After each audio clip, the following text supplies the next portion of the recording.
फाल्गुन शुक्ल द्वितीया आई, फुलेरा दो सुहानी, वृंदावन में गूंजे प्रेम की मधुर मधुर वाणी। राधा संग श्याम ने खेली फूलों की होली, आज प्रेम रंग में भीग गई सखी सखाओं की टोली। केसर गुलाब चंपा महकी, बगिया झूम उठी, कृष्ण बंसी की तान सुन हर पीड़ा छूट गई। हे राधे कृष्ण प्रेम बरसाओ, मन के द्वारे खोलो, जीवन को रंगों से भर दो, दुख सारे तुम हर लो। जय जय श्री राधे, जय जय श्री राधे, जय जय नंदलाल। प्रिय भक्तजनों, आप सभी को फुलेरा दूज की हार्दिक शुभकामनाएं। आज का दिन अत्यंत ही सुंदर, प्रेममय, आनंद से भरपूर है, क्योंकि आज है फाल्गुन मास की शुक्ल पक्ष की द्वितीय तिथि फुलेरा दूज। यह वह पावन दिन है जो वृंदावन और ब्रिज भूमि में राधा कृष्ण की दिव्य प्रेम की फूलों की होली खेली जाती है। यह पर्व हमें सिखाता है सच्चा प्रेम रंगों का मोहताज नहीं, वह तो फूलों की खुशबू की तरह हर हृदय को महका देता है। कहा जाता है इसी दिन भगवान श्री कृष्ण ने राधा रानी और सखियों के साथ फूलों की होली खेली, और तभी से यह दिन प्रेम, उल्लास और भक्ति का उत्सव बन गया।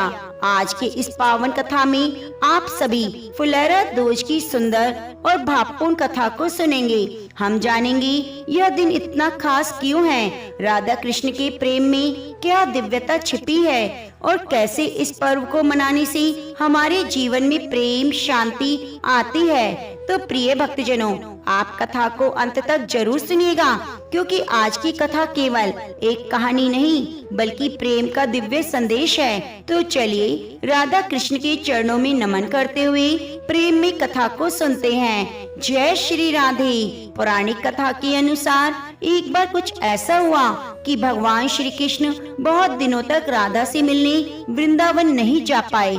ऐसे में राधा रानी अत्यंत दुखी हुई। उनका यह दुख देखकर सिर्फ ग्वाले और गोपियां ही नहीं बल्कि मथुरा के सभी पेड़ पौधे फूल भी मुरझाने लगे। यह बात जब श्री कृष्ण को पता चली तो वे शीघ्र ही राधा रानी से मिलने के लिए वृंदावन आ पहुँचे। कान्हा के आगमन का समाचार सुनकर वियोग में जल विहीन मछली की तरह छटपटाती राधा का मुखमंडल खिल उठा। गोपियां प्रसन्न हुई। सूखते हुए पेड़ पौधे फूलों में एक बार फिर से जान आ गई और फिर से पहले की भांति हरे भरे हो गए। उनमें कन्हैया ने इन फूलों को तोड़कर राधा पर फेंकना शुरू कर दिया। इसके बाद राधा भी प्रसन्न होकर उन पर फूलों को फेंकने लगी। यह देखकर गोपियां, ग्वाले सब एक दूसरे पर फूल बरसाने लगी। कहा जाता है तभी से फुलेरा दूज का यह पर्व बहुत धूमधाम से मनाया जाता है और हर वर्ष मथुरा में इस दिन फूलों की होली खेली जाती है। जब प्रेम, भक्ति, लीला एक साथ प्रकट होते हैं, जब आत्मा अपने परम प्रिय से मिलने को व्याकुल होती है, तो केवल एक नाम गूंजता है, श्री कृष्ण। आज फुलेरा दूज के इस पावन अवसर पर मैं आप सभी के साथ साझा करने जा रही हूँ भागवत पुराण के स्कंद 10 की वह दिव्य अध्याय, जहाँ सुखदेव महाराज जी राजा परीक्षित को सुनाते हैं भगवान श्री कृष्ण और गोपियों की उस अलौकिक रास और प्रेम की कथा को, जो केवल एक कथा नहीं बल्कि आत्मा की पुकार है। यह कोई साधारण प्रेम नहीं, यह जीवन और ईश्वर से मिलने की लीला है। आज इस फुलेरा दूज पर जो वृंदावन में प्रेम के रंग उड़ते हैं, आइए हम भी अपने मन के द्वार खोलें और उस दिव्य रास में प्रवेश करें। तो चलिए श्रद्धा और प्रेम भक्ति के साथ सुनते हैं श्रीमद् भागवत गीता का ये अमृतमय प्रसंग। परम पवित्र नैमिषारण्य तीर्थ में जब धर्म का चक्र निरंतर गतिमान रहता है, 88,000 शौनक आदि महर्षियों ने 1 सहस्त्र वर्षों तक चलने वाले महान यज्ञ का आयोजन किया। उस पावन भूमि पर प्रातः कालीन सत्र में जब यज्ञ की अग्नि प्रज्वलित थी, वेद मंत्रों की ध्वनि से आकाश गुंजायमान था। समस्त ऋषिगण अपने नित्य कर्मों से निवृत्त होकर परम ज्ञानी श्री सूत जी महाराज के सम्मुख उपस्थित हुए।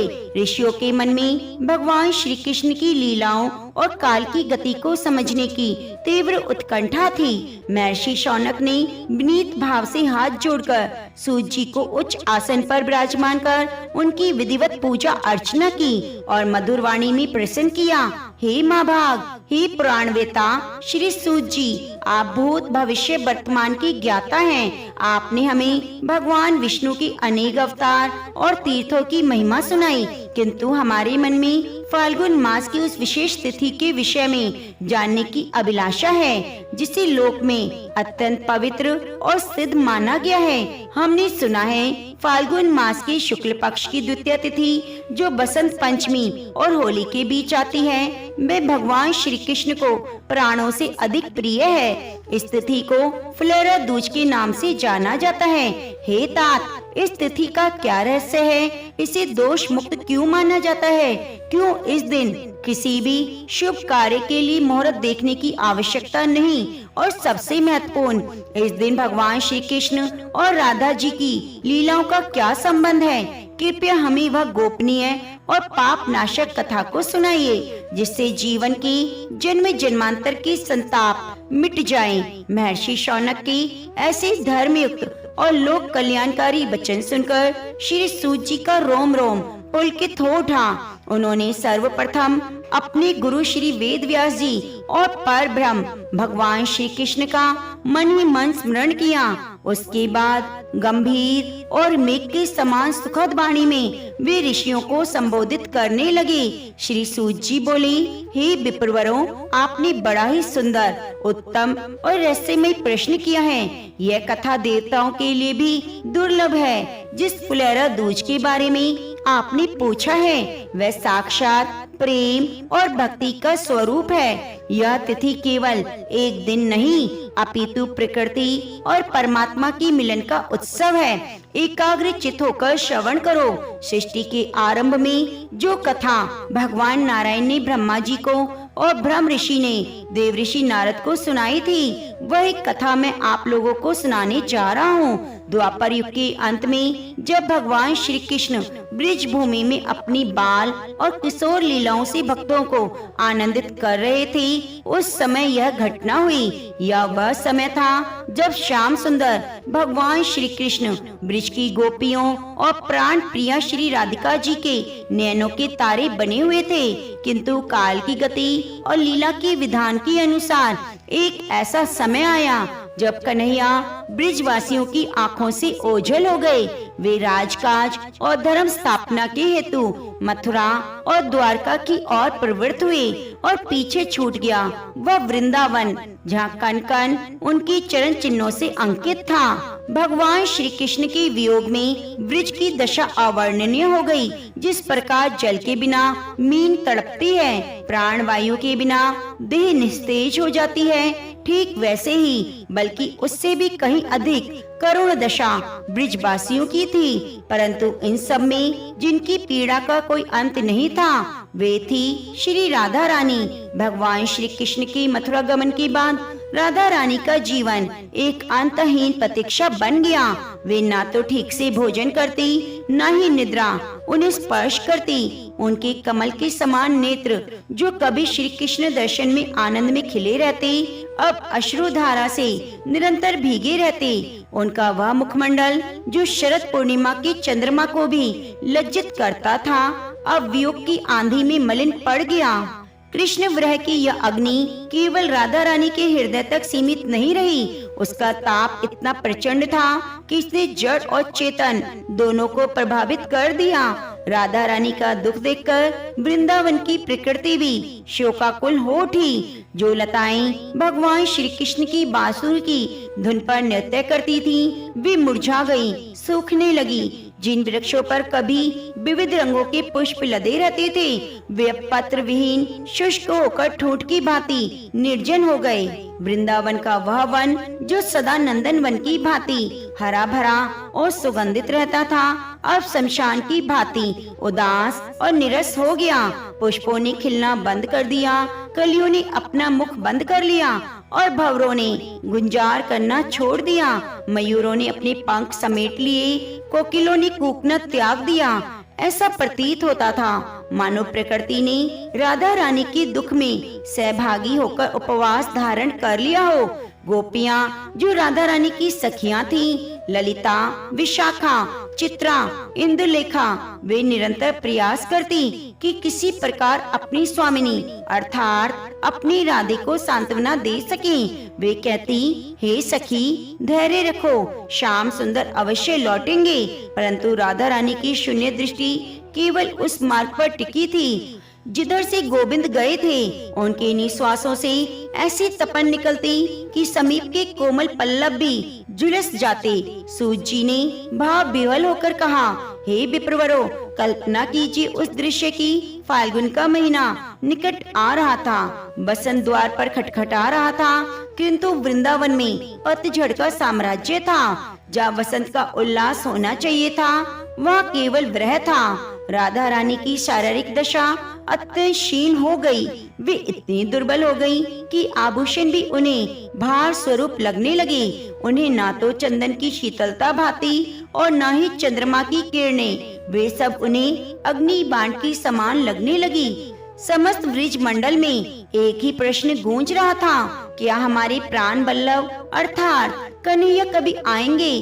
क्या यह वृंदावन कभी महकेगा? वृक्षों की डालियां झुक गईं, मानो वे भी प्रार्थना कर रही थीं। यमुना जी का प्रवाह भी मंद पड़ गया, मानो वे भी कृष्ण के बिना आगे बढ़ना नहीं चाहता था। गायें रंभाना भूल गई, मोरों ने नाचना छोड़ दिया, बछड़ों ने दूध पीना छोड़ दिया। वह समय था जब प्रकृति और परमात्मा के बीच का प्रेम सूत्र खींचते खींचते टूटने की कगार पर आ गया था। राधा रानी का विषाद अब उस स्तर पर पहुंच चुका था जहां से या तो प्राण पखेरु उड़ जाते या फिर साक्षात प्रियतम को प्रकट होना पड़ता। यही वह पृष्ठभूमि थी जहाँ से फुलेरा दोष की कथा का बीजारोपण हुआ। यह वह अंधकार था जिसके गर्भ से प्रकाश का उदय होना शेष था। ब्रिज की यह मूक पुकार राधा रानी के नेत्रों से गिरता हुआ एक एक मोती सा अश्रु ब्रह्मांड के नायक के सिंहासन को डोलने के लिए पर्याप्त था। सूत जी ने नेत्र बंद किए, मानो वे उस दिव्य मिलन की बेला को अपने अंतर चक्षुओं से देख रहे हों, और फिर गदगद कंठ से पुनः बोलना आरंभ किया, हे तपोधन ऋषियों, प्रेम की वह मूक पुकार जो वृंदावन के कण कण से उठ रही थी, वह व्यर्थ कैसे जा सकती थी? भक्त के हृदय की पीड़ा भगवान के हृदय को भेद देती है। यद्यपि भगवान श्री कृष्ण द्वारका की वैभव और राजकाज में लिप्त प्रतीत होते थे, किंतु उनका मन तो सदा वृंदावन की कुंज गलियों में रमता था। श्री राधिका की वह करुण दशा और ब्रिज की वह उजड़ी हुई स्थिति पवन के झोंकों के साथ त्रिभुवन के स्वामी तक पहुंची गई, और फिर हृदय में कसक उठी। अंतर्यामी परमात्मा जो घट घट की जानते हैं, उन्हें अनुभव हुआ यदि वे अब भी ना गए तो ब्रिज का अस्तित्व ही संकट में पड़ जाएगा। प्रेम की डोरी ने उन्हें ऐसा खींचा कि वे एक क्षण भी विलंब ना कर सके। उन्हें न तो सारथी को बुलाया और न ही भव्य रथ की प्रतीक्षा की। वे तो बस अपनी पिताम्बरी संभाले ब्रिज की ओर चल पड़े। जैसे श्याम सुंदर के चरण कमलों ने ब्रिज की सीमा का स्पर्श किया, एक अद्भुत घटना घटी। वह वृंदावन जो कुछ क्षण पूर्व तक शोक के सागर में डूबा हुआ था, जहाँ मृत्यु तुल्य सन्नाटा छाया हुआ था, जहाँ पतझड़ का मौसम था, वहाँ अचानक प्राण वायु का संचार होने लगा। भगवान के श्री अंग की दिव्य गंध जो कस्तूरी और चंदन से भी अधिक मादक और शीतल है, वायु में घुल गई। उस गंध का स्पर्श पाते ही मुरझाई हुई लताओं ने सिरन हुई। वे लताएं जो वृक्षों का साथ छोड़कर भूमि पर लौट रही थीं, पुनः सर्पीली गति से वृक्षों से लिपट गई। दिखती दिखती हरी भरी हो गई। जो वृक्ष मुरझा चुके थे, उनकी नसों में रस का प्रवाह दौड़ पड़ा। क्षण भर में ही सूखी डालियां कोमल पल्लवों से लद गई। वसंत जो अब तक वृंदावन में प्रवेश करने से भयभीत था, अब अपने पूर्ण वैभव के साथ प्रकट हो गया। कलियां जो शोक में अपनी आंखें मूंदे बैठी थी, चटक कर खिल उठी। पलाश, पारिजात, चंपा, मोगरा और समय ही सब एक साथ पुष्पित हो उठे। ऐसा प्रतीत हुआ मानो प्रकृति ने अपने प्रियतम के स्वागत के लिए धरती पर सतरंगी पुष्पों का गलीचा बिछा दिया हो। भ्रमर जो कहीं छिप गए थे पुनः राधे कृष्ण की गुंजार करते हुए पुष्पों पर मंडराने लगे। मयूरों ने अपने पंख फैला दिए, कोकिलों ने पंचम स्वर में स्वागत गीत गाना आरंभ कर दिया। उधर निधिवन के एकांत कुंज में सखियों के मध्य अचेत अवस्था में लेटी श्री राधिका जी की देह में अकस्मात स्पंदन हुआ। जिस प्रकार औषधि मुख में जाते ही रोगी के प्राण लौटने लगते हैं, उसी प्रकार वायु में घुली श्री कृष्ण की उपस्थिति ने संजीवनी का कार्य किया। श्री राधिका जी के नेत्र खुले। उनकी सखियां ललिता, विशाखा जो चिंता मग्न थी, उन्होंने देखा राधा रानी की मुख पर अलौकिक आभा लौट रही है। राधा रानी ने क्षीण स्वर में कहा, सखी क्या तुम अनुभव कर रही हो? यह सुगंध, यह वायु का स्पर्श मेरी काना आ गई है। सखियां अभी कुछ समझ पाती, उससे पूर्व ही कुंज के द्वार पर दिव्य प्रकाश पुंज उदित हुआ। पीताम्बर धारण किए हुए, मोर मुकुट मस्तक पर सजाए, अधरों पर वही मनमोहक मुस्कान, साक्षात मदन मोहन वहाँ खड़े थे। वह दृश्य वाणी की परे है। ब्रह की अग्नि जो अभी तक राधा रानी को जला रही थी, अब मिलन की आनंद अश्रुओं में परिवर्तित हो गई। जैसे तपती धरती पर वर्षा की पहली फुहार पड़ती है, वैसे कृष्ण के दर्शन से राधा रानी का ताप शांत हो गया। वे उठी, किंतु हर्ष के अतिरेक से उनके चरण डगमगा गए। तब स्वयं श्री कृष्ण ने आगे बढ़कर उन्हें थाम लिया। उस क्षण समय थम गया। गोपियों के आनंद का पारावार न रहा। उन्होंने देखा न केवल राधा रानी अपितु संपूर्ण वन, उपवन अब पुष्पों से लद गया है। पत्ते दिखाई नहीं दे रहे थे। जिधर दृष्टि जाती उधर केवल फूल ही फूल, लाल, पीले, श्वेत, गुलाबी, मानो प्रकृति ने अपना सारा खजाना अपने स्वामी के चरणों में उलीच दिया हो। ब्रह का वह लंबा अंधकार में काल समाप्त हो चुका था। अब चारों ओर केवल उल्लास था, रंग था, सुगंध थी। गोपियां एक दूसरे को देख रही थीं और फिर उन असंख्य खिले हुए पुष्पों को उनके मन में एक तरंग उठी और एक उमंग जागी। वे समझ गई आज का दिन साधारण नहीं, आज प्रकृति ने स्वयं उत्सव की तैयारी की है। सूत जी ने मंद मुस्कान के साथ कहा, हे मुनियों, ब्रह के बाद का मिलन अत्यंत ही मधुर होता है। यह वही क्षण था जब शोक उत्सव में परिवर्तित होने वाला था। वन के वे पुष्प जो अभी अभी खिले थे, अब एक नई लीला के उपकरण बनने जा रहे थे। ब्रिज में एक ऐसी होली खेली जाने वाली थी जिसमें न रंग होगा न गुलाब, अपितु होगा केवल प्रकृति का सबसे कोमल उपहार, पुष्प। श्री सूजी महाराज ने अपने नेत्र पुनः खोले, जिनमें प्रेम अश्रु तैर रहे थे। सभा में उपस्थित सभी ऋषिगण चित्र लिखित से उस दिव्य लीला के साक्षी बन रहे थे। सूजी ने अपनी ओजस्वी वाणी में कथा को पूर्णता की ओर ले जाते हुए कहा, हे सौनक आदि ऋषियों, उस क्षण निकुंज वन का दृश्य त्रिलोक में सबसे दुर्लभ था। एक ओर ब्रह की अग्नि में तपा हुआ शुद्ध प्रेम था, दूसरी ओर प्रेम को शीतलता प्रदान करने वाला साक्षात आनंद घन भगवान श्री कृष्ण ने देखा। राधा रानी का मुखमंडल जो अभी अभी ब्रह के मेघों से मुक्त हुआ है, एक अद्भुत दीप्ति से चमक रहा है। उन्होंने देखा प्रकृति ने उनके स्वागत में वन को फूलों से पाट दिया है। तब श्याम सुंदर के मन में एक विनोद सूझा। वे चाहते थे कि राधा रानी के मन में वियोग का लेश मात्र भी दुख शेष न रहे। वे पुनः अपनी सहज आनंदमयी अवस्था में आ गए। यही सोचकर नटवर नागर ने अपने समीप खिले हुए सुगंधित पलाश और कनेर के पुष्पों को अपनी अंजलि में भरा। उनके अधरों पर एक शरारत भरी मुस्कान खेल गई।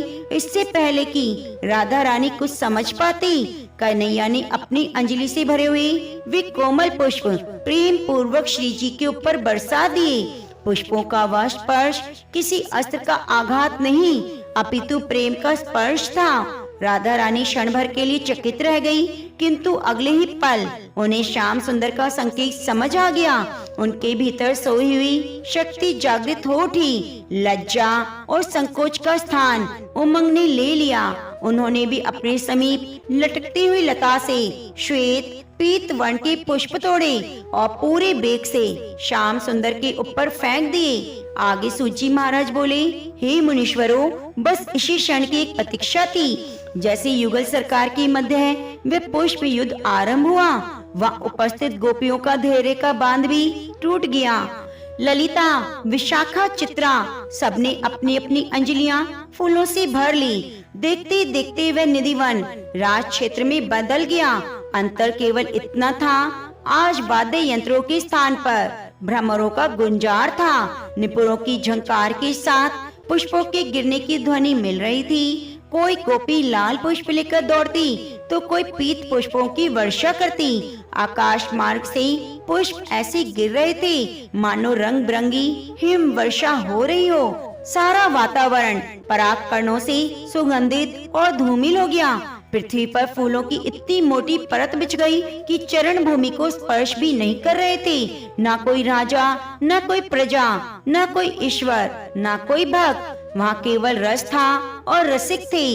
वह दृश्य इतना मनोहर था कि स्वर्ग से देवता गण भी अपने विमान रोककर आप पलक नेत्रों से इस फूलों की होली का दर्शन करने लगे। वे सोचने लगे, अमृत तो स्वर्ग में है, किंतु ऐसा प्रेम अमृत तो केवल ब्रज की रज में सुलभ है। उस दिन किसी गुलाल का प्रयोग नहीं हुआ, किसी कीचड़ या जल का प्रयोग नहीं हुआ। केवल प्रकृति के कोमल उपहार पुष्प ही उस उत्सव का साधन बने।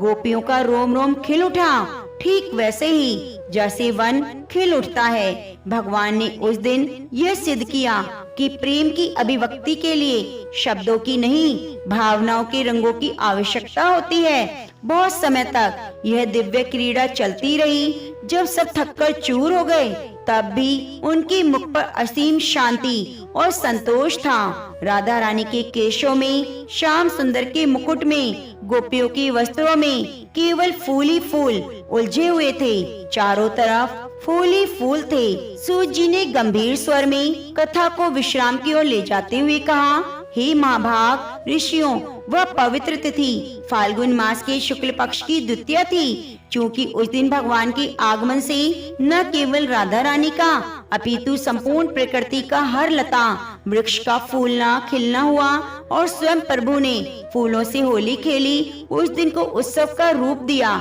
इसलिए यह तिथि फुलहरा दूज के नाम से जानी जाती है। तब इसे परंपरा स्थापित हो गई। आज भी ब्रिज मंडल में, विशेषकर मथुरा, वृंदावन, बल्लभ संप्रदाय के मंदिरों में यह पर्व अत्यंत धूमधाम से मनाया जाता है।